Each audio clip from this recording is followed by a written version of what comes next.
La tendance du BFA au Maroc aujourd'hui est haussière. Elle reprend à la vigueur après quelques années de faible activité.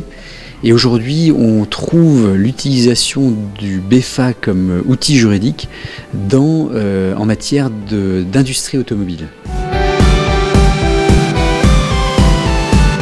Avec un BFA, l'industriel va pouvoir concentrer ses efforts de trésorerie et ses efforts de ressources humaines sur son cœur de métier, sur son exploitation, plutôt que d'immobiliser des fonds et des efforts dans son immobilier.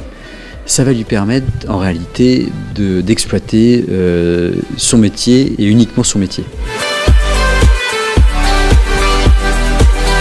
Le potentiel est très important, l'outil doit être mieux connu probablement des investisseurs et surtout des exploitants. Et je pense qu'un exploitant qui comprend qu'au lieu d'immobiliser de l'argent dans son immobilier, qu'il puisse utiliser cet argent dans son exploitation, dans de la recherche-développement, dans d'autres investissements d'exploitation, ira probablement vers le BFA. La promotion de la niche passera probablement par l'écosystème des investisseurs immobiliers.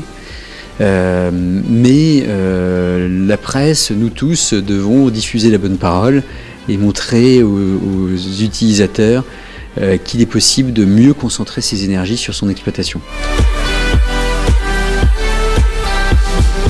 Non, il n'y a pas de risque d'abus puisqu'on n'est pas en réalité en face d'un vide juridique. L'institution du BFA n'existe pas en tant que telle dans le droit marocain, mais le droit marocain, qui porte un principe de liberté contractuelle, permet, avec une grande sécurité juridique, de conclure des BFA sans risque d'abus, en préservant les intérêts des parties.